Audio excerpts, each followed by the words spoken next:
Hi dear student, I am H. Waqas Sharif and you are watching educational channel Learning English with Waqas Sharif.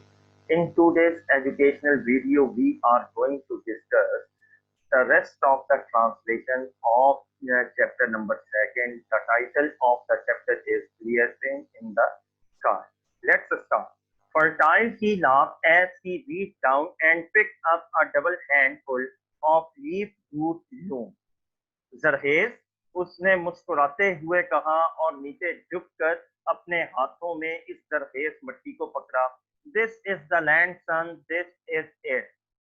बेटा ये वाली सरजमीन है, ये वाली है। I have tried all kind of land, मैंने हर किस्म की जमीन में खेती बाड़ी की। Then he smelled the dirt, फिर उसने इसकी खुशबू को सूंघा। He waved and waved the smell of this wild dirt into his nostrils. उसने इसकी खुशबू को सूंघा, इस मट्टी की अपने नथनों से। Just like fresh air, he said as he let the dirt run between his fingers. ये ताजा हवा की तरह है, जैसे ही वो इसको अपनी उंगलियों से गिरा रहा था। It is pleasant to touch too, he added. मजीद उन्होंने कहा कि इसे सूंघना भी खुशगवार है। But dad, I said, मगर अब्बा जान, मैंने कहा। I know what you think, he interrupted. मैं जानता हूँ कि तुम क्या ख्याल करते हो, उन्होंने मेरी बात काटते हुए कहा। Your mother thinks the same thing. तुम्हारी वालदा भी यही ख्याल किया करती थी।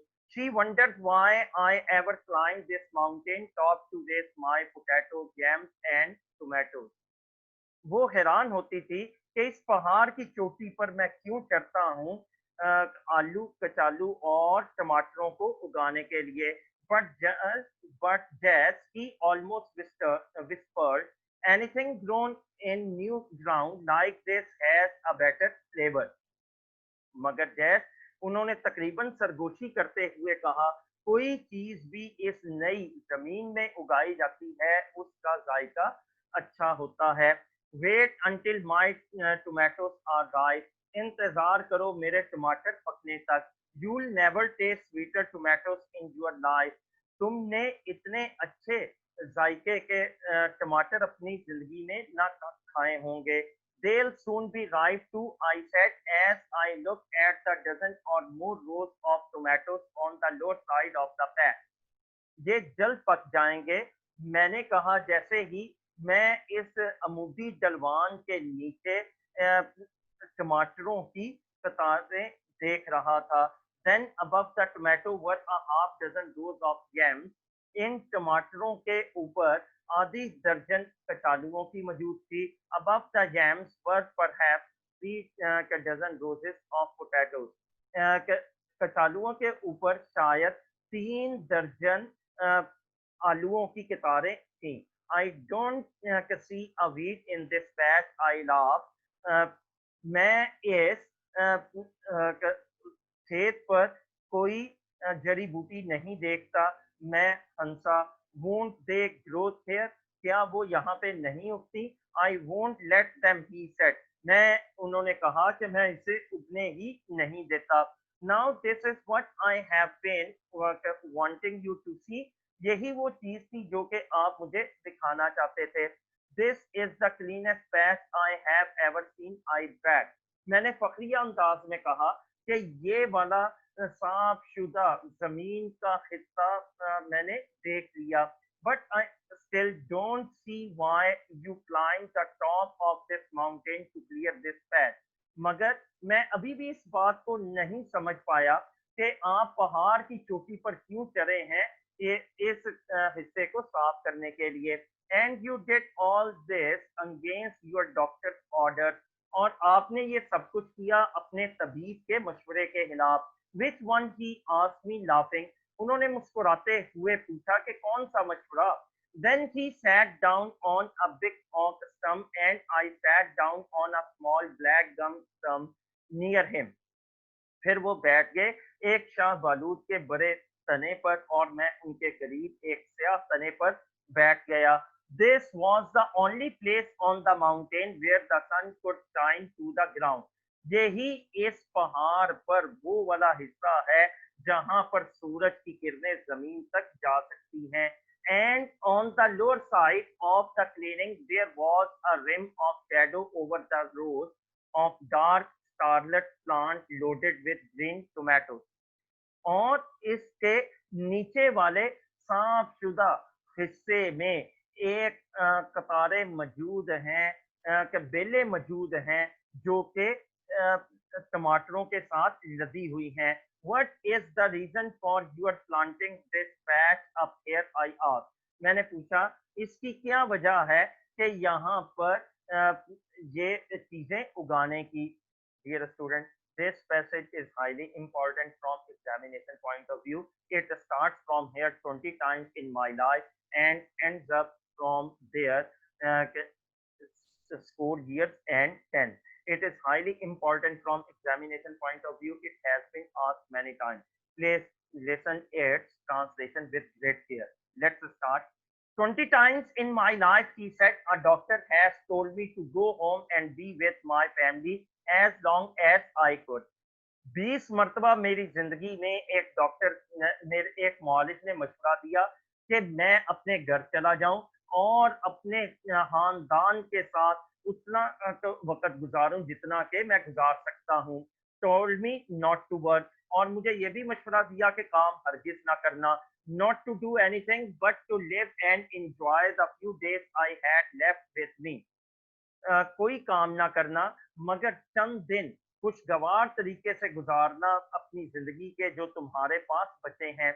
If the doctors have been right, he said, winking at me, I have stated death many times. अगर मौलिक बिल्कुल दुरुस्त होते, उन्होंने आंख का इशारा मेरी जानिब करते हुए कहा, तो मैं मौत को कई मर्तबा धोखा दे चुका हूँ। Now I have reached the years the good book allows to man in his lifetime upon this earth. अब मैं जिंदगी के उन सालों में पहुंच चुका हूं जो कि अंजीले मुकद्दस एक इंसान को इस जमीन पर जिंदगी गुजारने की इजाजत देती है। 3 years and 10, यानी कि 70 साल। He got up from the stump and wiped the raindrops of sweat from his red wrinkled face with his big blue bandana. अब वो इस तने से उठे और उन्होंने अपने सुर्ख जुर्रियों वाले चेहरे से नीले रुमाल के साथ पसीने के कतरों को साफ किया। And something else Jazz he said, motioning for me to follow him to the upper edge of the clearing. और कोई चीज जैस, उन्होंने मुझे हाथ से इशारा करते हुए कहा कि पहाड़ के ऊपर वाले हिस्से पर मेरे पीछे चलो।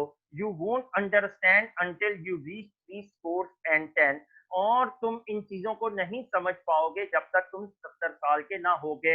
After these years your time is borrowed, इसके बाद आपका वक्त उधार लिया गया होता है। And you live on that kind of time, something goes back. जब तुम इस किस्म की जिंदगी गुजारोगे तो तुम्हें कुछ माजी याद आएगा। Something I can not explain, कुछ ऐसी चीज जो कि मैं तुम्हें वजाहत नहीं कर सकता। You go back to the places you knew and love, तुम उन जगहों पर जाना चाहोगे जिनको तुम जानते हो और जिनसे तुम्हारी जज्बाती वाबस्तगी है। See this steep hill slope, देखो इस अमुदी जलवान को। He pointed down from the upper rim of the clearing toward the deep valley below.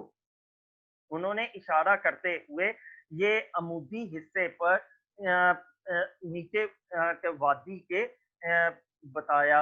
Your mother and I, when she was 19 and I was 22, cleared this mountain slope together. तुम्हारी माँ और मैं, जब वो 19 साल की थी और मैं 22 साल का, पहाड़ के इस हिस्से को हमने साफ किया। We raised corn, beans and pumpkins here. He continued, his voice rising with excitement. He talked with his hands too. हमने यहाँ पर गल्ला गल्ला फलियां और कद्दू हमने उगाए। अब उनकी आवाज पुरजोश अंदाज में बुलंद हो रही थी और वो हाथों के साथ भी बात कर रहे थे। Those were the days, ये वो वाले दिन थे This wasn't the land one had to build up. ये वो वाले दिन थे जब ये वाली जमीन अभी नहीं बनी थी. It was already here as God had made it, and we had to do was to clear the trees and burn the bush ये पहले ही इधर मौजूद थी. अल्लाह ने इसे बनाया था और हमने सिर्फ दरख्तों को काटना और झाड़ियों को जलाना था. I float this mountain with cattle the first time it was ever float. मैंने यहाँ पर खेती बाड़ी की मवेशियों के साथ पहली मर्तबा ही यहाँ पर खेती बाड़ी की गई. And we raised more than a barrel of corn to the shop. हमने एक बैरल से ज्यादा अनाज उगाया जो कि हैरानगी का बाइस था. That is why I came back up here. यही वजह है कि मैं इधर वापस लौटा. I went back to our youth. मैं अपनी जवानी में वापस लौटा. And this was the only land left like that was. यही वो वाला हिस्सा था जो कि इस किस्म का बचा था. एंड जैस he bragged regardless of my 3 years and 10, I floored it.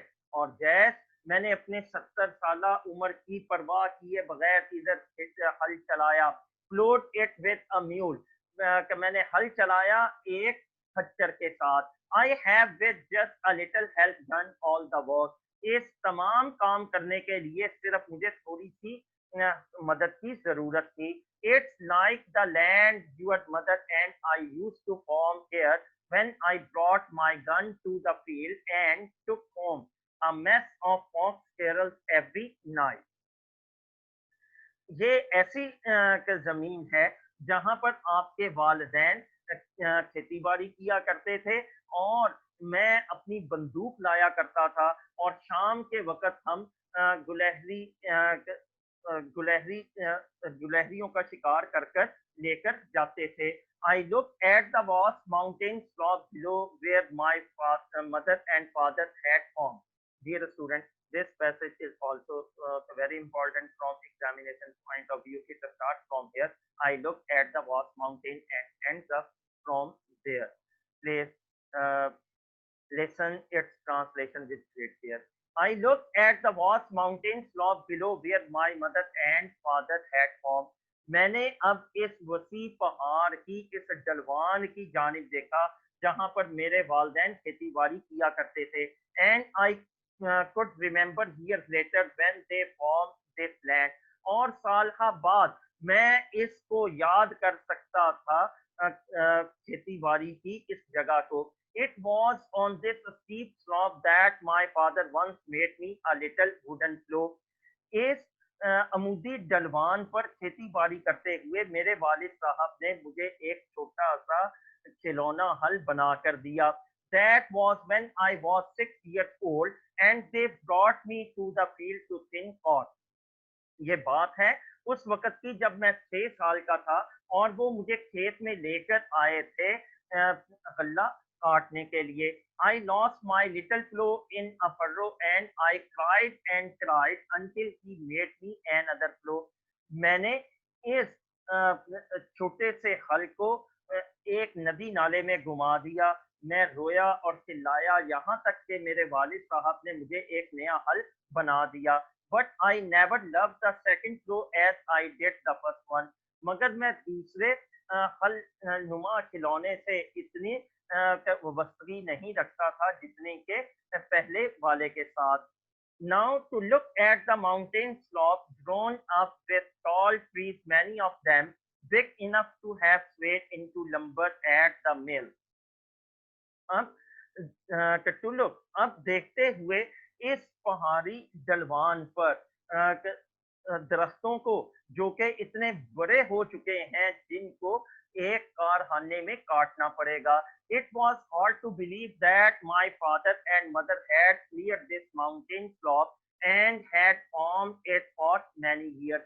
और इस बात पे यकीन रखना बहुत मुश्किल है कि मेरे वालिदैन ने इस पहाड़ के हिस्से को साफ किया और कई सालों तक इधर खेती बाड़ी की. और many of the trees were 60 feet tall and the wild winds had matted their tops together. कि इनमें से बहुत ज्यादा दरख्त 60 फुट लंबे हैं और ऊपर से बेलों के साथ ये जुड़ चुके हैं। And Jess, he almost whispered, the doctors told me to sit still and to take life easy. और जैस उन्होंने सरगोशी करते हुए कहा, तबीबों ने मुझे कहा कि आराम से बैठ जाएं और जिंदगी को आसान तरीके से गुजारें। आई कुडंट डू इट, मैं ऐसा नहीं कर सकता था। आई हैड टू वर्क, मुझे काम करना था। I had to go back, मुझे वापस जाना था। I had to smell this rich room again, मुझे इस दरखेज मट्टी की दोबारा खुशबू को सूंघना था। This land is not like the land I had to build to grow alpha alpha. ये ऐसी जमीन न थी जहां पर जड़ी बूटी अल्फा अल्फा उग सकती। दिस इज रियल लैंड, ये एक हकीकी किस्म की जमीन है। I had to come back and take in it, मुझे वापस आना था और यहाँ पर हल चलाना था। I had to smell it, sift it through my fingers again, मैंने इसकी खुशबू सूंघनी थी, इसको अपनी उंगलियों में ढककर। And I wanted to taste yams, tomatoes and potatoes grown in this land, और ये मैं चाहता था कि मैं जायका ले सकूं कचालुओं का, टमाटरों और आलूओं का, जो कि इस जमीन पर उगाए जाएं। From this mountain top, dear student, this passage is also very important from examination point of view. It starts from here and ends up from there. Let's start. From this mountain top, I look far in every direction over the rugged hills. My father and mother had clear and farm corn, maize, and cane. इस पहाड़ की चोटी से मैंने देखा इन पहाड़ों की खुरदरी चट्टानों की जानिब, जहां पर मेरे वालिदैन ने दरख्तों को साफ किया और खेती बाड़ी की, अनाज, मकई और गन्ना उगाया। The one slop they hadn't cleared was the one from which my father had cleared his last small patch. सिर्फ एक ही इस पहाड़ पर हिस्सा हमवार न किया गया था, जो कि बाद में मेरे वालिद साहब ने आखिर पर किया। I followed him from his clearing in the sky down a new path toward the deep valley below, मैं उनके पीछे चला इस साफ शुदा आसमानों की बुलंदियों पर, एक नए रास्ते पर नीचे वादी में। But why do you have so many paths coming from the flat up the steep second bluff? मगर आपने इतने ज्यादा रास्ते जो कि आते हैं बिल्कुल अमूदी इस दूसरी चट्टान पर। आई आस्क, मैंने उनसे पूछा, since he promise that he would explain this to me later, क्योंकि उन्होंने मुझसे ये वादा किया था कि वो इसका बाद में जवाब देंगे। Dear student, this passage is also very important from examination point of view.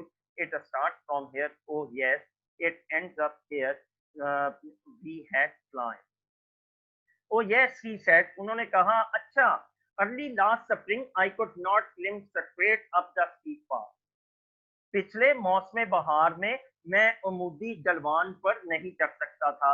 That was when the doctor didn't give me a week to live, और डॉक्टरों ने मुझे कहा आपके जिंदगी सिर्फ एक हफ्ते से ज्यादा नहीं। I made a longer easier path so I wouldn't have to do much climbing, मैंने एक आसान सा और लंबा सा रास्ता बनाया ताकि मुझे ज्यादा मुशक्कत से पहाड़ पर ना चढ़ना पड़े। Then as I got better, he explained, जैसे ही मैं बेहतर हुआ उन्होंने वजाहत की, I made another path that was a little steeper, फिर मैंने एक और रास्ता बनाया जो कि थोड़ा सा अमूदी था। And as I continued to get better, I made a steeper path, और जैसे ही मैं बेहतर होता चला गया मैं ज्यादा अमूदी रास्ते बनाता चला गया। That was one way of knowing I was getting better all the time. ये एक जानने का तरीका था कि मैं सेहतयाब हो रहा हूँ। I followed him down the path that wound this way and that. मैं उनके पीछे गया इस रास्ते में जो कि उस रास्ते से 3 times the length of the path we had climbed, जो कि 3 गुना लंबा था, जो कि हम ऊपर चढ़ कर गए थे. Dear student, that is all about the translation of clearing in the sky. As you know that it has been divided into two parts, in part one and part two. I do hope if you listen it with great care, there is no problem for translation. Thank you for watching this video, and don't forget to subscribe my channel and like my videos for, for next videos. Till then, goodbye.